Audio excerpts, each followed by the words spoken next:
quick example of how easy it is to make a card using the Sand and Sea suite. So I'm going to jump right in and get started. I'm going to change my camera angle so you can see what I'm doing. And there we go. So I'm going to demonstrate how to make this quick and simple card this morning. So the first thing is I have a base of So Saffron that is cut to 5.5 by 8.5. I then folded it in half to give me a 5.5 by 4.25 card base. The next thing that is going to go on the card is a piece of designer series paper from the Sand and Sea collection, and I'm just going to quick lay that down. This is cut to 5.25. This is actually 5.5 by 4 inches, so it goes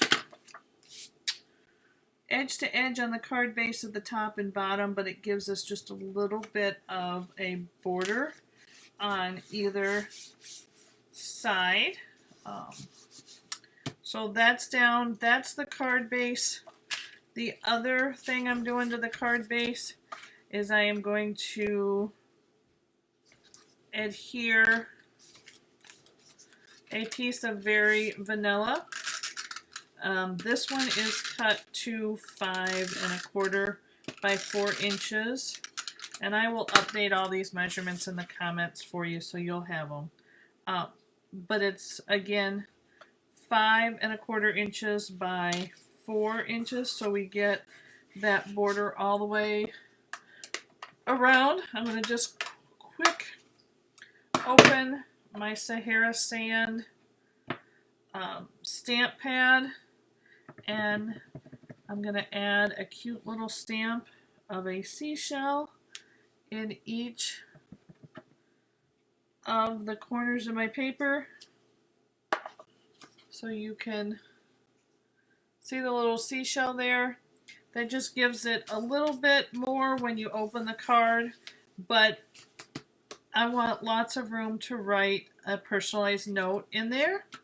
So that's the card base. Next thing we're going to work on is getting the front of the card completed, and I've got a piece of 5.5 by 4.25 piece of Sahara Sand cardstock. I've got my handy little Stamparatus that I already have my stamps in place on, so hopefully you can see. There's the stamps. I lined them up with my die that coordinates with this set. I just placed my die in there, laid my stamps on top, brought my acrylic panel down on top. Because these are the clear polyurethane stamps, they're really sticky. They stuck right to the board, and I'm going to be able to perfectly stamp an image that's going to line up each and every time with my die and the embossing folder that coordinates. Next up, I'm just going to quickly ink up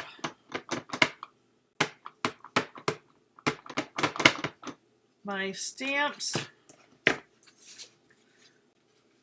I'm going to line my piece of paper right up in that corner, just like I had my die lined up. Bring my panel down, and I'm going to make sure that I'm giving good even pressure everywhere on all of those stamps, because these are distinctive stamps, and it gives us that really realistic image. So it's not just a stamped outline or something. It really gives us almost photo or drawing quality with lots and lots of details. So there is, as quick as that. Yeah. Sorry guys. I bumped my camera. There we go. Gets us straight again. That gives us these very detailed stamped images, just quick and easy. So the next thing I'm going to do is bring the Big Shot in. Stampin' Up! Has redesigned their cut and emboss machine option, so it's no longer called the Big Shot. It's called the Cut and Emboss, Stampin' Cut and Emboss. And they have two sizes, the full size and then the mini. The full size is basically the same size as the old Big Shot. The biggest difference is instead of these outer legs being stationary, they are platforms that fold up and down, so you get an image that stores much more like this, so the legs would fold up. My Big Shot's still working, so I have not gone ahead and gotten the new machine, but from what I hear, it's great. And so I've got my magnetic platform down, then I'm going to put my stamped image down, grab my die, and that's going to go down, and I'm going to line it up. And again, this die and the stamps are going to line up nearly perfect. Because of the Stamparatus, I was able to really line everything up. Just takes a little work getting everything right into that perfect position and angle so that it's all right there.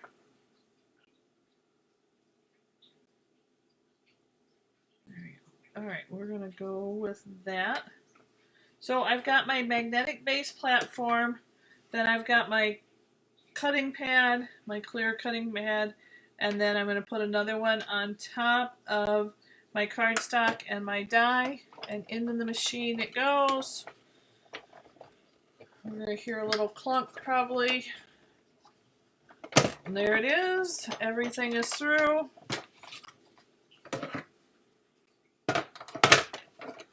And then this die stamp really comes out quite easily. A little bit of,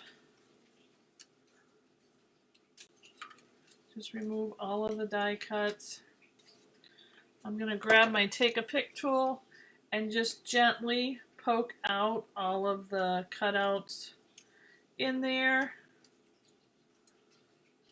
And that has got it. Get rid of the trash.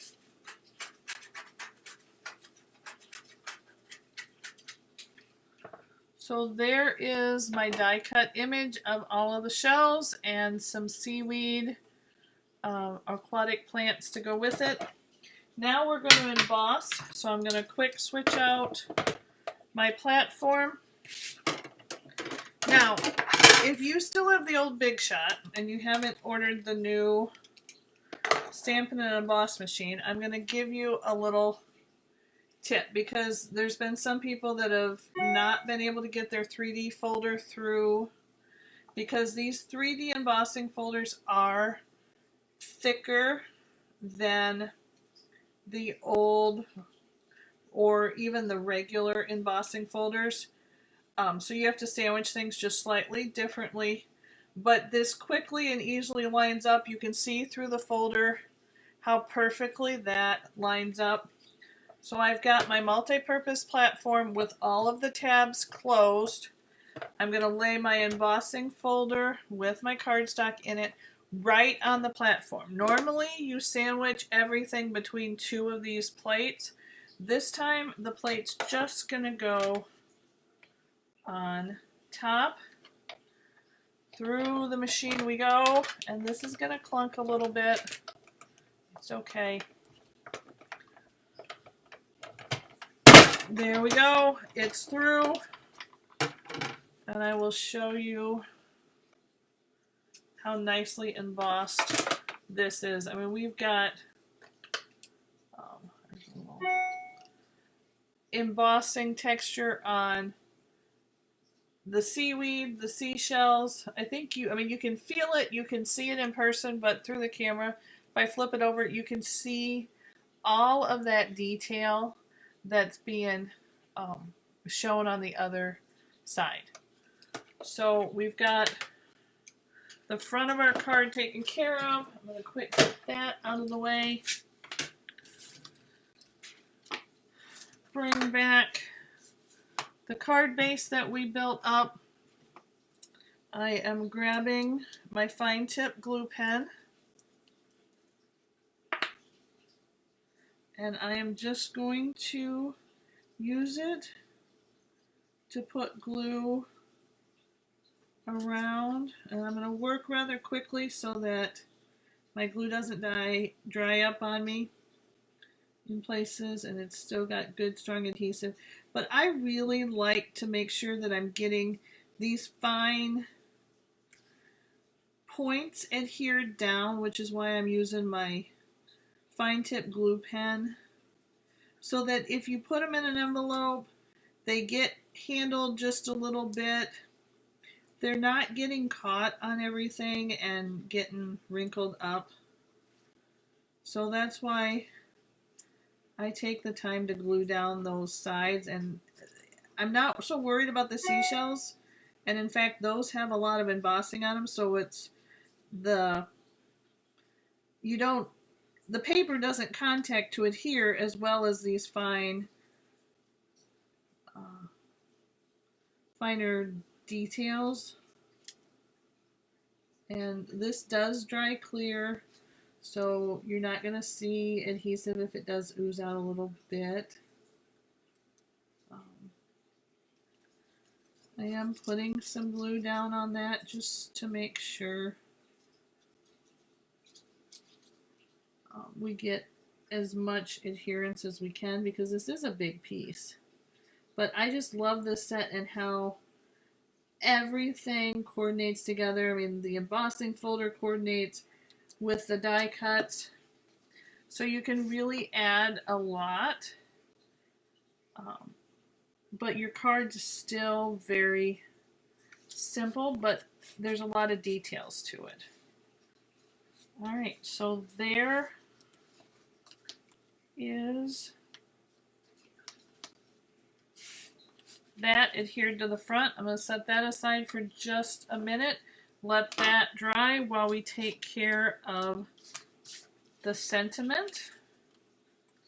And I am going to stamp the sentiment, which is included in the Friends Are Like Seashells card. And it says, "You are unique and completely amazing." And I just really love that sentiment. I just think that's something that we can't tell each other often enough right now. That is true about a lot of amazing people in my life. So there, I just stamped that down. I'm going to once again bring my Big Shot or the Stampin' and Emboss machine back up here. Got my magnetic platform. So I'm going to layer my cutting pads, and as you can see, I have used this a lot over the years. I have really I really like the dies, and so my plates have gotten chewed up, but I just line that up. Gonna run it through the machine again, out the other side.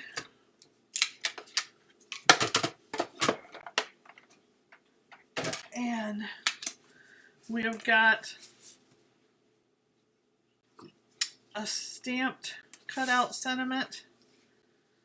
And I just like that shape. This is from the old Apothecary Accents. That is retired. There are so many dies out there with different shapes that you can use. So whatever shape you have. I'm going to add a little bit of bling. These are the opal rounds. You get 100 of them, so you get 50 of the two sizes. The smaller one is 5 millimeters, the larger one is 6. And I'm just going to throw these on here just to give it a little more bling. You could use pearls. The opal rounds come with the suite, but if you want to keep it all oceans, there's pearls. But that just gives us a little bit of sparkle to the card. And then I'm going to add dimensionals to the back to really pop up this sentiment. And there we go. I like to make sure that my images are solid on there, and I don't like one edge to get pushed down. I put a lot of stuff in the mail right now, not seeing a lot of people, but I'm trying to mail out a lot of cards. And so when it goes through the post office, they can get squished a little bit, so I add enough dimensionals to make sure that it's not going to get flattened on one side and be dimensional on another or something. So there we go. That is the card from the Sand and Sea suite. And like I said, I'll post the measurements and the products that I used in the comments just so that you have that for reference. If you have questions, feel free to comment and I will come back and answer those. But there's the finished card. Here's another card that I made using the exact same products. I just substituted out this pearlescent paper for this Sand and Sea. Didn't stamp on it, just ran it through the embossing folder and the die cut, and got a very elegant, little bit different of a look, but I just love how simple, quick, and easy this card is, with a lot of bang for your buck in my mind as far as when somebody opens that, especially somebody that loves the beach and maybe hasn't been able to travel as much right now with everything going on. But there you go. Please, questions, comments, I'd love to hear them. I'd love to hear which of the cards you prefer in the comments. So have a great Friday and enjoy your weekend, everybody.